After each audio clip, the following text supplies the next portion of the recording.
नमस्कार दोस्तों, पीसीएस वाला में आप सभी का स्वागत है। मेरा नाम वरुण है। मैं आपको बिहार जी के करंट इन सब सब्जेक्ट्स पर गाइड करता हूँ। लेकिन आज मैं आपसे एक बात करने आया हूँ। भाई कौन से ऐसे आप इम्पोर्टेंट टॉपिक्स पढ़ लें जिससे लगभग जो मार्क्स है वो आपका 100 से ऊपर चला जाए। कुछ इंपॉर्टेंट टॉपिक्स पर बात करेंगे। हालांकि आपको तो सब पता है, लेकिन कुछ इंपॉर्टेंट टॉपिक्स पर जो है वो आज हम डिस्कशन करेंगे। तो सबसे पहले ध्यान रखिएगा कुछ इंपॉर्टेंट टॉपिक्स क्या क्या हैं। जैसे इसको कैटेगराइज करते हैं सब्जेक्ट वाइज। पहले अगर हम हिस्ट्री में चलें तो उसमें हम एंशियंट हिस्ट्री पे चलते हैं। एंशियंट हिस्ट्री में मगध साम्राज्य काफी इंपॉर्टेंट है। और मगध साम्राज्य में भी जो बिंबिसार, अजात शत्रु और महापद्म नंद, ये तीनों काफी इंपॉर्टेंट है। तो तीन नाम आप लिखे लेंगे, बिंबिसार, अजात शत्रु और महापद्म नंद। ये तीनों काफी इंपॉर्टेंट है। इसके अलावा अगर हम बात करें तो हम जैन और बौद्ध संगति और बौद्ध धर्म, ये भी काफी इंपॉर्टेंट है। एक सवाल इससे रहता है हर साल।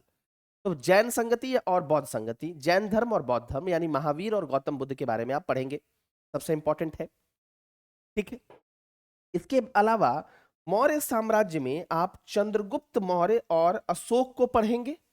और अंतिम शासक सबका देखेंगे कि पहला शासक, अंतिम शासक, जैसे हर्यक वंश का पहला बिंबिसार, लास्ट नागदशक, शिशुनाग वंश का भी देखेंगे। उसी प्रकार नंद वंश का भी देखेंगे कि पहला महापद्मनंद, लास्ट धनानंद। इस प्रकार से एक क्रम से देखते चलेंगे, पहला और लास्ट जरूर देख लेंगे। ठीक है। उसके अलावा अगर हम बात करें तो फिर गुप्त पर आप जा सकते हैं। और गुप्तों में जो सबसे प्रमुख है वो चंद्रगुप्त विक्रमादित्य है, चंद्रगुप्त द्वितीय और चंद्रगुप्त द्वितीय।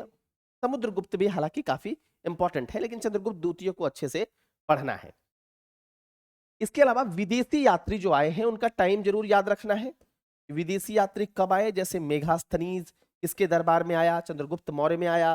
जैसे इत्सिंग, जैसे हेनशांग हर्षवर्धन के समय आया। फाहियान चंद्रगुप्त विक्रमादित्य के टाइम पर आया। ये सब नाम जो है वो आपको ध्यान में रखने हैं।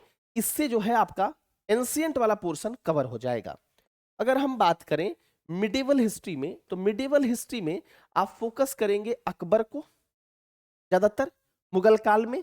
और दिल्ली सल्तनत में आप अगर फोकस करना चाहते हैं तो दिल्ली सल्तनत में, जैसे ये बता रहा हूं ना, इसी में बिहार जीके भी अटैच है।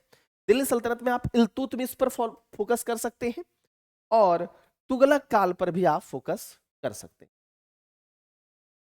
तो इससे आपका जो काम है वो आसान हो जाएगा। ठीक है। तो ऐसे भी मिडिवल हिस्ट्री आपको पता है बड़ा दिक्कत देता होगा आप लोगों को। आधुनिक काल की अगर बात करें तो आधुनिक काल में आप पलासी के युद्ध से चले जाइए भारत छोड़ो आंदोलन तक। इसमें अगर देखिएगा तो गांधी का जो चंपारण मूवमेंट है वो काफी इंपॉर्टेंट है। काफी इंपॉर्टेंट है, मैं केवल इंपॉर्टेंट की बात कर रहा हूं। ठीक है। गांधी जी का चंपारण मूवमेंट काफी इंपॉर्टेंट है। इसके बाद जो क्रांतिकारी गतिविधि हुई, स्पेशली अनुशीलन समिति, ये भी काफी इंपॉर्टेंट है। कांग्रेस की स्थापना भी थोड़ा पढ़ लीजिए।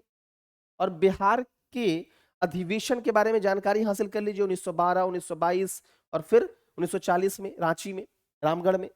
ये पढ़ सकते हैं आप।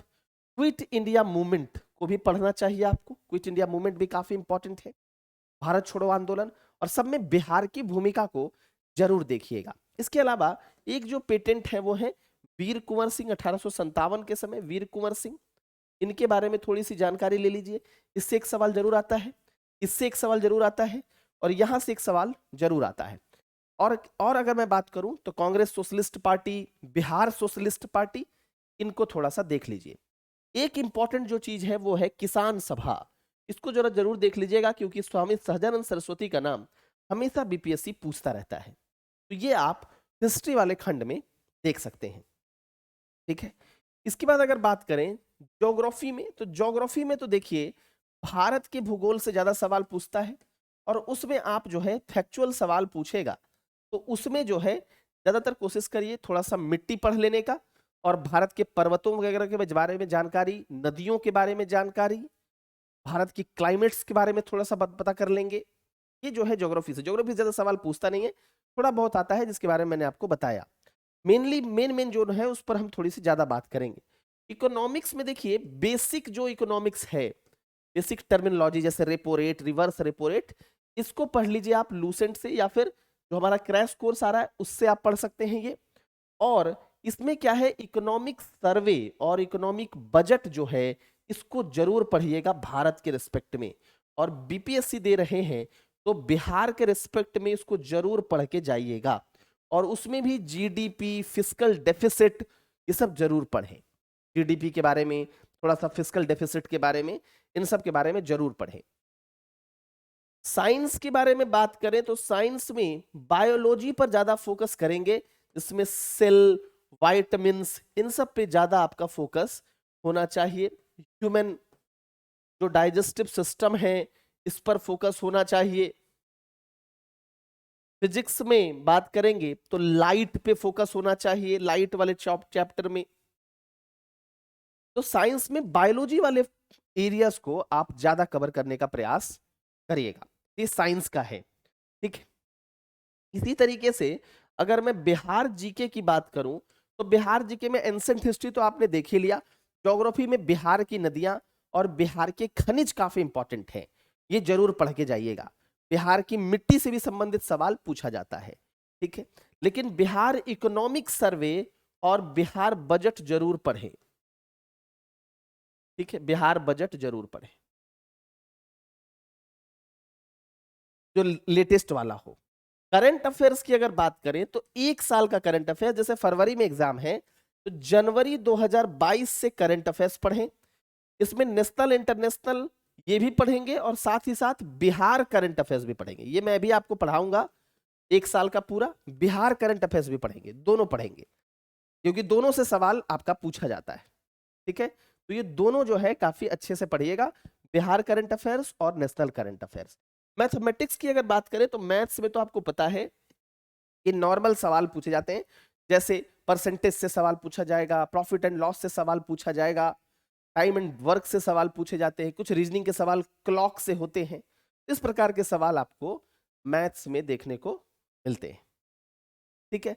एनवायरमेंट हो सकता है कि ऐड कर दे तो एनवायरमेंट से भी सवाल पूछा जाएगा, हालांकि करंट में भी एनवायरमेंट का पोर्शन आपका कवर जरूर होगा, ठीक है। इसके बाद आता है पॉलिटी। पॉलिटी में देखिएगा तो पंचायती राज को काफी अच्छे से पढ़िए, पंचायती राज। गवर्नर काफी अच्छे से पढ़िएगा, गवर्नर से भी सवाल पूछा जाता है। मूल अधिकार को फोकस करेंगे, मूल अधिकार, प्रस्तावना, इन सब को फोकस आप कर सकते हैं। और हाई कोर्ट के भी बारे में थोड़ा सा पढ़ सकते हैं। बिहार से चूंकि लेना देना है तो वैसा कुछ पूछता है जो स्टेट ओरिएंटेड है, जैसे पंचायती राज स्टेट में भी है, हाई कोर्ट स्टेट में भी है, फिर मूल अधिकार तो हालांकि जरूरी टॉपिक है, प्रस्तावना है, तो इस प्रकार के टॉपिक आप पॉलिटी में पढ़ सकते हैं। तो इस प्रकार के टॉपिक्स को जब आप पढ़ेंगे तो आपको कुछ ना कुछ आइडिया मिलेगा। तो मेरी उम्मीद से अगर आप क्रैश कोर्स भी कर लेते हैं जो पीडब्ल्यू आपके लिए लेकर आया है, तो उस क्रैश कोर्स से भी आपको बहुत फायदा मिलने वाला है, बहुत ज्यादा फायदा आपको क्रैश कोर्स से भी मिलेगा, पूरा ही फायदा मिलेगा। हालांकि कहूं तो फाउंडेशन बैच आएंगे, लेकिन क्रैश कोर्स से आपको बहुत फायदा मिलने वाला है, ठीक है। क्लियर है? तो ये उम्मीद है कि आपको आज का सेशन अच्छा लगा होगा। Thank you.